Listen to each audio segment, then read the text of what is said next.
Let's start off the show with Sid. Welcome to the show. Thanks for being here, Thank Sid. you. Thanks, Michael. Thanks for having me. You're welcome. Give us some background on who you are, and then I want to dive into MeSpoke because I looked at your website. It was pretty unique, really good. Thank you. Thank you. I was a former corporate America guy, Michael, that accidentally stumbled upon an idea living in San Francisco, or as we call in technology, Silicon Valley. So MeSpoke is loosely modeled after the life of my ex-next door neighbor who played for the 49ers. Okay. Then let's get into that in just a second. You can break down the moving parts, but you describe yourself as a retail futurist. Expand on that for Sure. me. Sure, absolutely. Well, one thing I think I should note out, the gentleman in question that inspired MeSpoke was actually a Dallas Cowboys player as well at one point. I thought that your audience may enjoy that. So retail future. So that's a kind of something I've taken upon myself after reading the world acclaimed book by Peter Thiel, 0 to 1, in which Peter Thiel says two things are certain, Michael, and that is that the future will be different and it is rooted in today's world.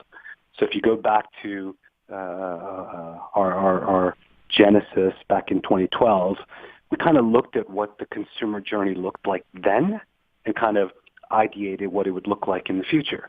And what we came up with is that the consumer journey would be digital. It would be brand-based, meaning direct-to-consumer, following what Mr. Bezos started 24 years ago at Amazon.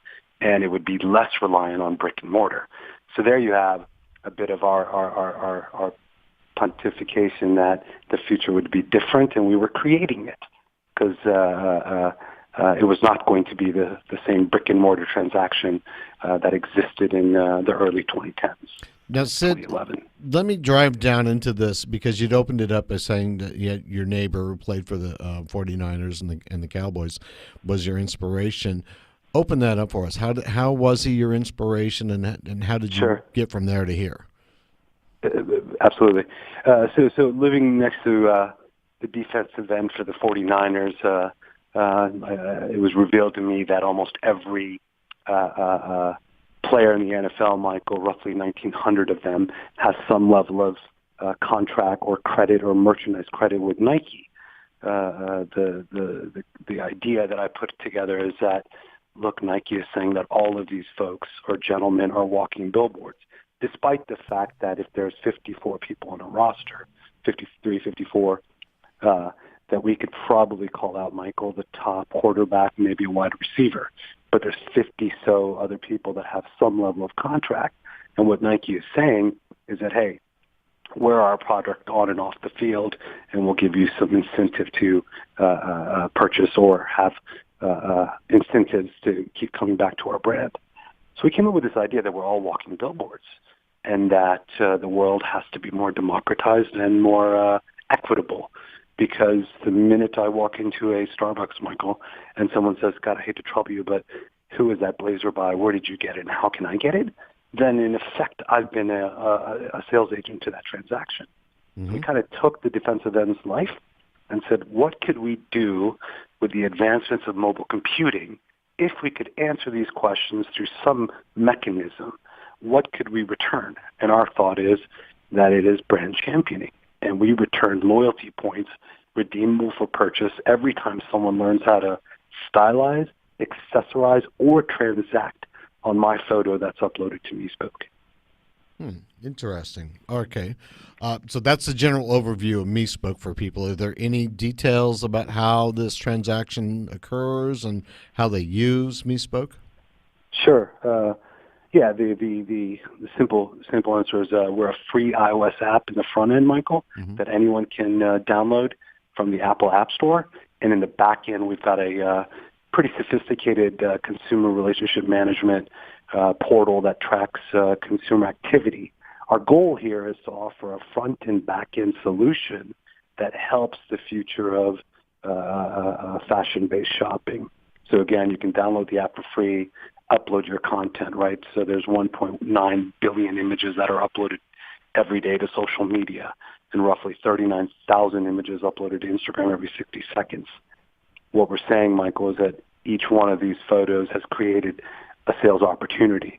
we've embedded information that helps people kind of through that journey. Okay, so I'm on your website and I see tag photo, category, brand, retailer.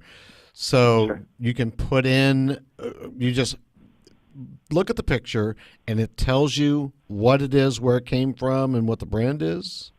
Or, There's two use cases. So if you're an actor in the first use case, you give us two pieces of data, Mhm. and we embed those into the photo. So let's say you're uploading a photo from last night, and you say, "I want to tag these jeans." It'll say men's denim, and then we ask you for the brand, and that is it. And we embed that into the photo. So then the other actor in the use case comes in and says, "Oh, I absolutely loved Michael's outfit from last night, and never would have otherwise been able to guess where his jeans were from." Now on MeSpoke you can, and we're giving you an incentive for uploading that content, Michael. okay, so let's say that I take a picture of myself every day of what I'm wearing. I can Sure. get paid for helping let's say I'm wearing Wrangler jeans and UGG boots. I can get paid for posting that, and then people saying, "I want to wear what Yorba's wearing." Is that right? Is I that how it appreciate works? the way I appreciate the way you posed that question, because the fact is that is where we take a strong right turn from the existing landscape. We think that model of pay for posting is fundamentally flawed and ruining fashion. Uh-huh. We believe the future is that every time someone looks at your photo, Michael, on MeSpoke, that we are giving them loyalty points, because our theory is that you have played equally as important role as a sales agent at the Galleria Nordstrom sales floor right now. So the only thing we will give you on MeSpoke is the loyalty points you redeem for purchase back at Nordstrom or back to the brand at Nike. So we're creating consumers. See, this is Ed Baxter of Bison Creek Capital, and you brought some interesting things. This is obviously next level, but my question would have to do with that. When you think about where your business is, are you trying to create, or I guess you say a retail futurist? Do you see yourself as the back end, as a data source for those people looking for ways to manage and also market to those people who typically will wear your outfits, or the outfits that are actually chosen and uploaded? Well, I really appreciate your thought there. So we recently were chosen by Gartner Corporation as one of 5 apps or platforms in the world changing retail merchandising and marketing. So to your point, we believe our front and back end integrated platform allows brands or manufacturers or OEMs the ability to offer direct-to-consumer, which cuts down their supply chain, but also gives them a lens into their ideal consumer's lifestyle. All right, we're running out of time. What is the next? What's next for your company? So we're out raising capital at the moment under a seed round. We've retained a company out of LA to lead that effort. I know what I do very well, gentlemen, and raising capital is not one of them. So I'm happy to call in an expert. So raising capital is our immediate near-term goal. And then after that, we need to finish out the product roadmap from a technology standpoint. Got it. All right, we've got to run, but thanks for being on the show, Sid. Thanks for having me. You're welcome. Sid Hasan, CEO, MeSpoke, MESPOKE.com. I'm going to go try that app and see how it works for me. All right, up next on the other side of this break, we're going to come back with Ed Baxter of the Private Equity Spotlight, and we'll take it from there.